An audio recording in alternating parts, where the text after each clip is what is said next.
दोस्तों, welcome to AP classes. मैं Anoop sir once again ये लीनियर इक्वेशन टू वेरिएबल्स के पूरे कॉन्सेप्ट अभी हम लोग सीखने वाले हैं। स्टार्ट कर रहे हैं लीनियर इक्वेशंस टू वेरिएबल्स के पूरे बेसिक कॉन्सेप्ट को लेकर स्टार्टिंग कर रहा हूं। बेसिक कॉन्सेप्ट से पहले समझो, उसके बाद इसके प्रैक्टिस सेट पर जाएंगे। बेसिक कॉन्सेप्ट लीनियर इक्वेशंस के जितने भी हैं वो सारे मैं वन बाय वन पूरा लिख रहा हूं। उसके जनरल इक्वेशंस एंड उसके बेसिक कॉन्सेप्ट जितने भी है सब हम लोग डिस्कस करेंगे। उसके बाद आ रहे हैं प्रैक्टिस सेट पर। आज 10th स्टैंडर्ड का फर्स्ट लेसन जो कि लीनियर इक्वेशंस इन टू वेरिएबल्स जो कि फर्स्ट लेक्चर है। आज मैं बहुत ही इजी तरीके से आप लोगों को सिखाने वाला हूं। आप सिर्फ कंसंट्रेट करो, यहां पर देखो कितना मजा आने वाला है। फर्स्ट लेसन के जो बेसिक्स फाउंडेशन है वो हम पहले कवर करेंगे। उसके बाद आगे की जो लेक्चर्स होगा वो आपका टेक्स्ट बुक की क्वेश्चंस के अकॉर्डिंग होगा। तो सबसे पहले इसकी बेसिक फाउंडेशन हम लोग देखें कि सबसे पहले linear equations and in two variable हम लोग पढ़ने जा रहे हैं। लीनियर इक्वेशन टू वेरिएबल, तो सबसे पहले यहां पर गिवन है लीनियर इक्वेशन। लीनियर इक्वेशंस मतलब क्या होता है? लीनियर इक्वेशंस का मतलब होता है, सबसे पहले ये समझ लो, उसके बाद हम लोग आगे बढ़ेंगे दोस्तों, ठीक है। तो लीनियर इक्वेशंस का मतलब होता है कि स्ट्रेट लाइन इक्वेशंस, एक सीधी लाइन की इक्वेशंस। मतलब हम ये समझे जिसकी डिग्री 1 होनी चाहिए, पावर कितनी होनी चाहिए? 1 होनी चाहिए, ठीक है। तो अगर एक एग्जांपल अगर हम ले लें, तो एग्जांपल लेने से पहले सबसे पहले हम ये बताना चाहेंगे कि लीनियर इक्वेशन की जनरल फॉर्म होते क्या है। तो सबसे पहले जनरल फॉर्म जरा देख लो लीनियर इक्वेशन का क्या है कि सबसे पहले ax plus by plus c equal to 0. This is the general form of linear equations, ठीक है। इस लीनियर इक्वेशंस में एक चीज हम लोग क्लियर यहां पर दिख रहा है कि linear equation in two variable पढ़ रहे हैं। वेरिएबल सबसे पहले ये भी समझ लो वेरिएबल्स होते क्या है। वेरिएबल्स में अल्फाबेटिकल जो भी लेटर्स होते हैं A to Z वो सारे मल्टीपल हो सकते हैं किसी भी कोएफिशिएंट के साथ। तो चलो यहां पर अगर हम देख लें कि 7x है, एक एग्जांपल हमने लिया, तो हम लोग बात कर रहे थे टू वेरिएबल्स की। टू वेरिएबल्स मींस मैंने बोला यहां पर देखो 7x है, जो एग्जांपल मैंने लिया 7x + 5y = 0। यहां पर आप देख पा रहे हो =0 भी ले सकते हैं या फिर एक कांस्टेंट ले लेते हैं 8 = 0। ये जनरल फॉर्म है, same as it is match कर रहा है। आप देख पा रहे हो 7x + by 5y + 8। यहां पर देखो ax + by + c = 0। ओके, यहां पर टू वेरिएबल्स हैं x एंड y, दो वेरिएबल्स हैं जिसका कोएफिशिएंट, अगर मैं x की कोएफिशिएंट पूछूं तो क्या है 7, y की कोएफिशिएंट पूछूं तो क्या है 5। तो यहां पर 7x and 5y + 8 = 0। बच्चों एक इंपॉर्टेंट चीज मैं आपको बताना चाहूंगा कि ये जो प्लस है, यहाँ प्लस है, ये प्लस माइनस दोनों हो सकता है, ठीक है। इक्वेशंस में ऐसे भी हो सकता है कि 5x - 4y - 8 = 0, ये भी लीनियर इक्वेशंस हैं, ठीक है। अगर मैं ऐसे देखूं 7x + 8y - 4 = 0, ये भी लीनियर इक्वेशंस हैं, ओके। तो यहां पर आपको ये चीज नहीं सोचना है कि ये लीनियर इक्वेशन सिर्फ प्लस होगा तभी होगा, क्योंकि हमने जनरल फॉर्म में ऑलरेडी प्लस लिखा है। तो ऐसा नहीं समझना है, माइनस प्लस कुछ भी हो सकता है, माइनस माइनस भी हो सकता है वेरिएबल के बीच, ओके। तो ये हो गया आपका linear equation in two variables, okay. तो कोएफिशिएंट क्या होता है समझ में आ गया, लीनियर इक्वेशंस क्या होता है समझ में आ गया, लीनियर इक्वेशन टू वेरिएबल्स क्या होते हैं ये भी आपको आई होप समझ में आ गया होगा, ठीक है। तो चलो आगे हम इसका लीनियर इक्वेशंस को हम चेक करें कि लीनियर इक्वेशंस होता क्या है, ठीक है। और उसमें जो कुछ एग्जांपल्स हम दे रहे हैं उसमें वो लीनियर इक्वेशन सेटिस्फाइड कर रहा है या नहीं, चलो चेक कर लेते हैं। तो कुछ एग्जांपल्स हैं यहां पर दिया हुआ है, जैसे 4m + 3n = 12, ठीक है। तो इस लीनियर इक्वेशंस को ये जो लीनियर इक्वेशंस है या नहीं ये चेक करने के लिए मैं 3 पॉइंट जो आपको दे रहा हूं वो आप जरा देख लो। सबसे पहले लीनियर इक्वेशंस होने के लिए चाहिए टू वेरिएबल्स। क्या होना चाहिए? टू वेरिएबल, पहला। दूसरा पॉइंट है इसकी जो डिग्री होनी चाहिए दैट शुड बी 1। क्या होगा? डिग्री भी होनी चाहिए कितनी? 1 होनी चाहिए, ठीक है। एंड तीसरा तीसरा जो इंपॉर्टेंट है वो होनी चाहिए टू वेरिएबल। तो यहां पर आप ध्यान देना कि टू वेरिएबल होनी चाहिए, टू वेरिएबल हो गया और डिग्री भी 1 हो गई, ठीक है। उसके बाद यहां पर जनरल फॉर्म को फॉलो करना है, ax plus by plus c equal to 0। ये 3 पॉइंट्स को ध्यान में रखना है। ये 3 पॉइंट्स अगर फॉलो कर रहा है आपका लीनियर इक्वेशन, मतलब ये लीनियर इक्वेशन है, अदरवाइज लीनियर इक्वेशन नहीं है, इसको ध्यान रखना है। चलिए चेक कर लेते हैं इसको कैसे करें। टू वेरिएबल्स में देख पा रहे हो m और n। मैंने अभी भी बोला था कि वेरिएबल में कुछ भी हो सकता है बेटा, 1 से लेकर a से लेकर z तक, ठीक है।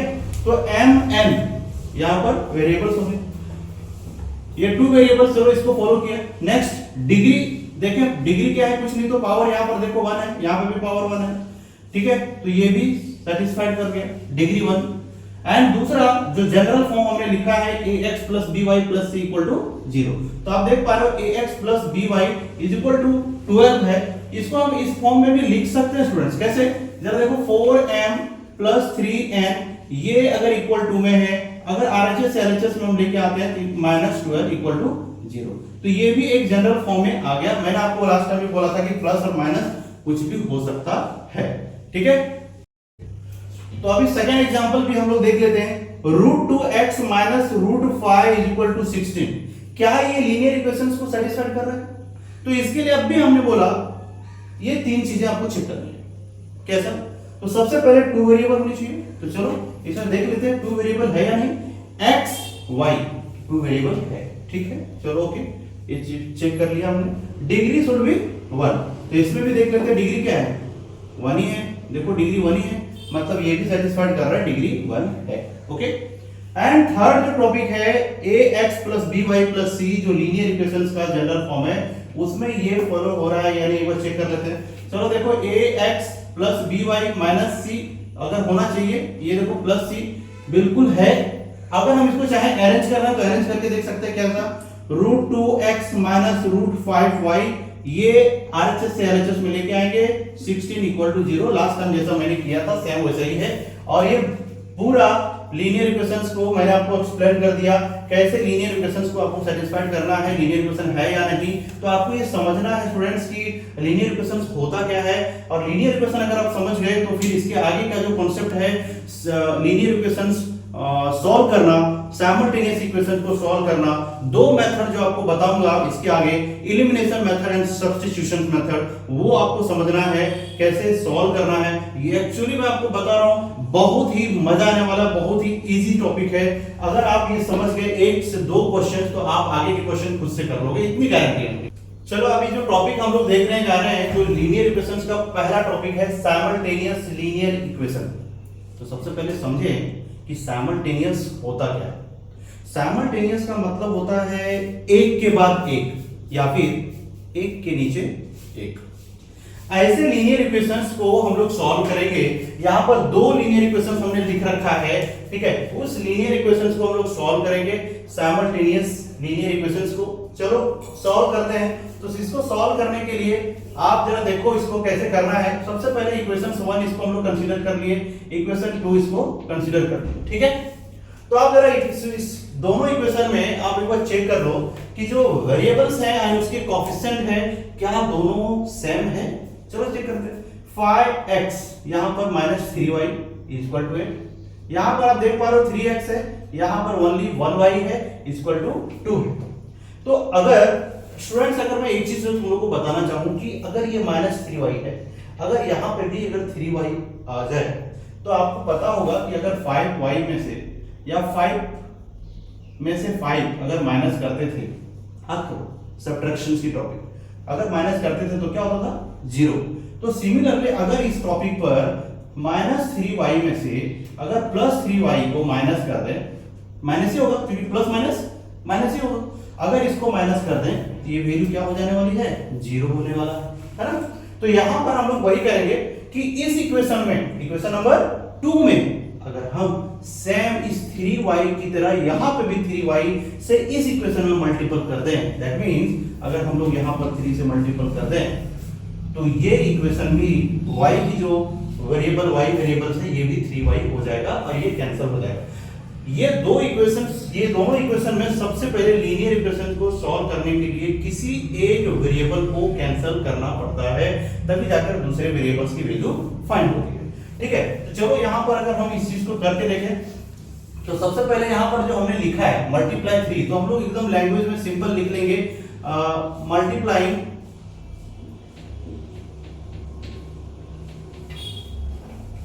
Both side by 3 in equation 2 we get. ठीक है, ये आपको लिखना है जस्ट एक अच्छी मार्क्स के लिए। हर एक चीजें एकदम ऐसे बेसिकली अगर आप अच्छे रिजल्ट से लिखते हो, अच्छे तरीके से लिखते हो, तो अच्छे मार्किंग होती है। ठीक है, तो आप इस तरह से आप जो भी एक्टिविटी करने वाले हो आगे आप उसको मेंशन करो। तो मैंने लिख दिया यहाँ पर multiplying both sides by 3 in equations 2 we get. ठीक है, चलो देखो इक्वेशन 3 जो इक्वेशन 2 है इसमें हम लोग 3 से मल्टीप्लाई करके देख लेते हैं। 3 into 3x, ठीक है, मैंने बोला 3 into 3x plus 3 into y is equal to 2 multiply 3। मैंने बोथ साइड बोला है, that means LHS and RHS दोनों में मल्टीप्लाई कर रहा है। तो RHS क्या था, 2 था, LHS क्या था, 3x प्लस y। तो दोनों में हमने, आप देख पा रहे होंगे कि मैंने 3 से मल्टीप्लाई किया। चलो इसका फाइनल रिजल्ट क्या है, 3 3 9x plus 3y is equal to 6। ये इक्वेशन हम लोग 3 कंसीडर कर रहे हैं। ठीक है, तो ये इक्वेशंस बन गए। अब इस इक्वेशंस जो थर्ड नंबर इक्वेशन है और इक्वेशन नंबर फर्स्ट, ये दोनों को लेकर हम लोग कैलकुलेट करेंगे एंड वैल्यू फाइंड करेंगे। तो चलो देख लेते हैं क्या करना है कि 5x minus 3y is equal to 8, ये आपका 9x plus 3y is equal to 6। ठीक है, तो आप यहां पर एक चीज देख लो, हो क्या रहा है, यहां प्लस और माइनस। ठीक है, तो प्लस माइनस है, तो अभी मैंने एक एग्जांपल लेकर आपको बताया था कि ये क्या होने वाला है, कैंसिल होने वाला है। तो चलो हम लोग इसको कैंसिल करेंगे। जब ये कैंसिल हो रहा है, ठीक है, तो बहुत सिस्टम एकदम बहुत इजी है, क्या कि यहां पर प्लस है, यहां पे भी प्लस है, तो हम लोग को करना क्या है, प्लस करना है। तो ये चीज आप एक हेडिंग में यहां पर लिख सकते हो, क्या लिखेंगे कि एडिंग इक्वेशन 1 एंड 3। ठीक है, इक्वेशंस आप देख पा रहे हो 1 एंड इस थर्ड को हम लोग क्या कर रहे हैं, ऐड कर रहे हैं। तो चलो ऐड कर लेते हैं बच्चों। 5 प्लस 9 कितना हो गया, 14x इज इक्वल टू 2 के नीचे इज इक्वल टू लिखेंगे 8 प्लस 6, ये भी क्या हो गया 14। Okay, so therefore x is equal to 14 by 14। 14 से कैंसिल करें, 14 1 जा 14, so therefore x is equal to 1। ये x की वैल्यू मिल गई। जब x की वैल्यू अपने को मिल गया है, तो अभी हम लोग यहाँ पर y की वैल्यू फाइंड करना पड़ेगा, क्योंकि 2 वेरिएबल पढ़ रहे हैं, x की वैल्यू तो मिला, y की वैल्यू आपको फाइंड करना ही पड़ेगा।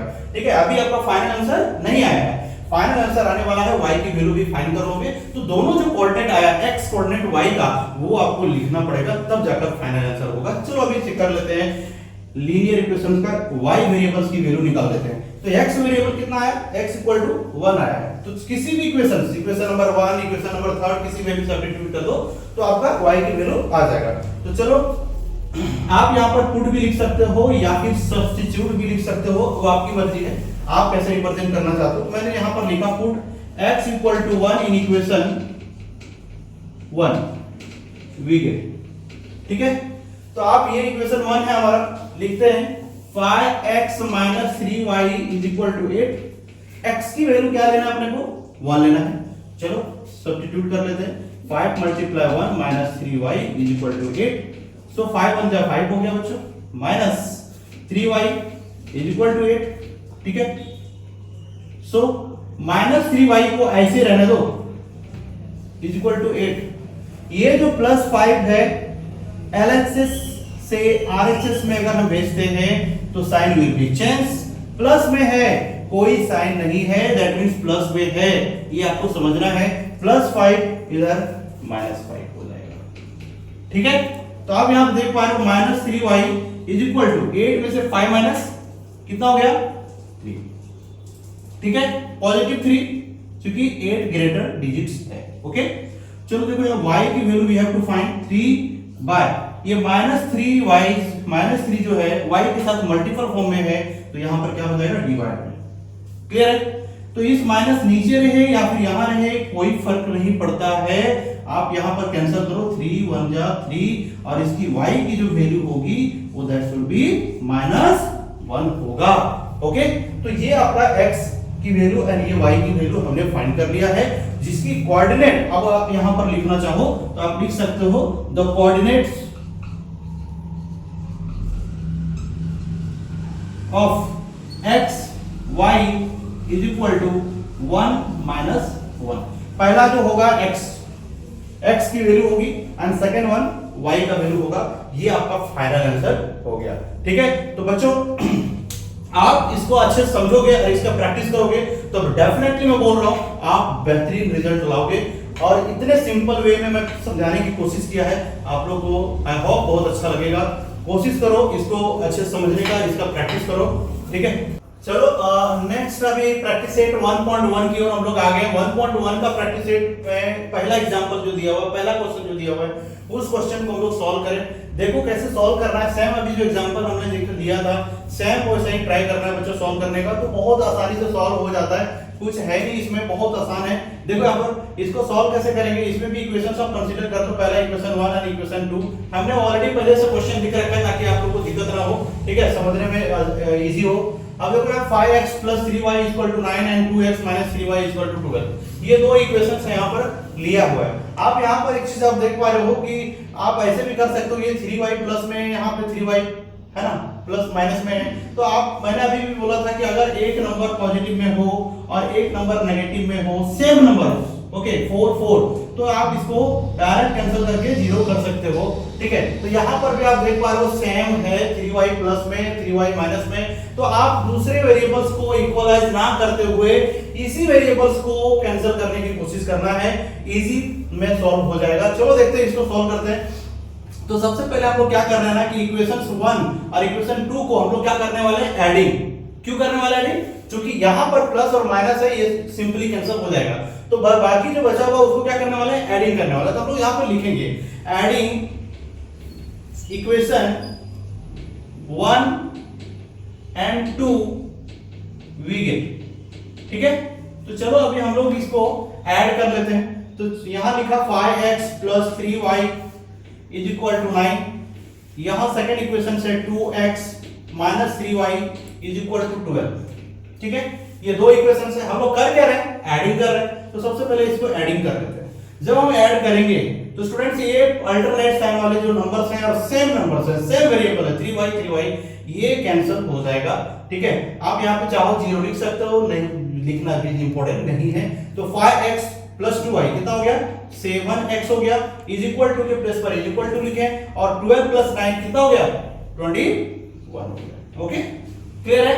इतना एडिशन तो बच्चों आता ही होगा, स्टूडेंट्स आता ही होगा। ठीक है, तो चलो अभी हम लोग कर सकते हैं x की वैल्यू हम लोग फाइंड कर ले। 21/7 मल्टीपल में है, डिवाइड यहां पर हो जाएगा, 7 1 जा 7 7 3 जा 21, सो 3x की वैल्यू कितना आ गया, 3। ठीक है, तो x की वैल्यू अगर हमने फाइंड कर लिया तो अपने लास्ट लेक्चर में भी हमने बताया तो बहुत आसान है, x की वैल्यू मिल गया तो आपका दूसरा y की वैल्यू भी मिल जाएगा बहुत इजी से। चलो देख लेते हैं x की वैल्यू हम लोग क्या करेंगे, सब्स्टिट्यूट करेंगे इक्वेशन 1 और 2 किसी में भी। चलो तो इक्वेशन किस में पुट कर दें, हम कर लेते हैं आपका इक्वेशन 1 में, तो लिख देता हूं पुट x = 3 इन इक्वेशन 1। ठीक है, तो इक्वेशन 1 अपना ये है, तो इसमें हम लोग लिख लेते हैं इक्वेशंस को। 5x + 3y = 9, इसमें हम लोग x के प्लेस पर 3 सब्स्टिट्यूट करेंगे, तो यहां पर x है 5 × 3 + 3y = 9। ठीक है, तो अभी हम लोग क्या करें, 5 3 जा 15 + 3y = 9। ठीक है, तो हम लोग को वैल्यू फाइंड करना है y का, तो y को हम लोग LHS में ही रखते हैं 3y को, और कांस्टेंट टर्म्स को RHS में लेके जाते हैं। ठीक है, तो यहां पर आप देख पा रहे हो 9 है, ये प्लस है, तो ये माइनस में हो जाएगा चेंज। ठीक है, तो आप जरा चेक करो इसको माइनस करो, 15 में से 9 माइनस करो, क्योंकि 9 में से 15 माइनस होगा नहीं, है ना। तो यहाँ पर 15 में से 9 माइनस करें कितना आएगा, तो ये हो जाएगा 6, है ना। लेकिन एक चीज आप देख पा रहे हो कि ग्रेटर जो डिजिट है उसके आगे की साइन क्या है, माइनस में, और ये छोटा स्मॉलेस्ट जो डिजिट है 9 उसके आगे क्या है, प्लस में। तो हमेशा ग्रेटर डिजिट का साइन हम लोग लगाएंगे यहाँ पर -6 हो जाएगा, ठीक है। तो 3y इज इक्वल टू कितना हो गया, -6। Therefore y is equal to -6/3, ये 3 मल्टीपल में था बेटा, ये डिवाइड में हो गया, ओके। तो चलो समझो, 3 1 जा 3 एंड 3 2 जा 6 हो गया, ओके। तो चलो y इज इक्वल टू कितना आ गया, -2। तो ये x की वैल्यू एंड y की वैल्यू हमने फाइंड कर लिया, जो कि आपका फाइनल आंसर है। इस तरह से आप ट्राई करोगे आगे के क्वेश्चंस, ठीक है, तो बहुत आसानी से ऐसे सॉल्व हो जाएंगे। क्वेश्चन नंबर जो सेकंड है, मतलब टेक्स्ट बुक में आप जरा देखोगे, वो भी सारे क्वेश्चंस इसी तरह से सॉल्व होगा। मैं आगे कोशिश कर रहा हूं कि जितना हो सके आपको सारे क्वेश्चंस लगभग सॉल्व करके दे दूं, ताकि आपको इजी पड़े समझना और फिर उसका प्रैक्टिस करो। मैथ्स ऐसा लेसन है, ऐसा सब्जेक्ट है कि आप जितना प्रैक्टिस करोगे वो कम है। प्रैक्टिस तो आपको कंटिन्यूअस करना ही पड़ेगा, और जैसा कि आप 10th में हो, आपके पास बहुत ज्यादा टाइम नहीं है, तो आपको रेगुलर प्रैक्टिस चाहिए। 2 आवर्स रेगुलर, 3 आवर्स सिर्फ मैथ्स लेकर बैठना है, तो आप डेफिनेटली बहुत अच्छा मैथ्स हो जाएगा और आप 90 प्लस स्कोर आराम से कर लोगे, इतनी गारंटी है। अगर आप इस तरह से सिस्टमेटिक ढंग से अगर आप सॉल्व करते हो तो मार्किंग भी बहुत अच्छा होता है, ठीक है।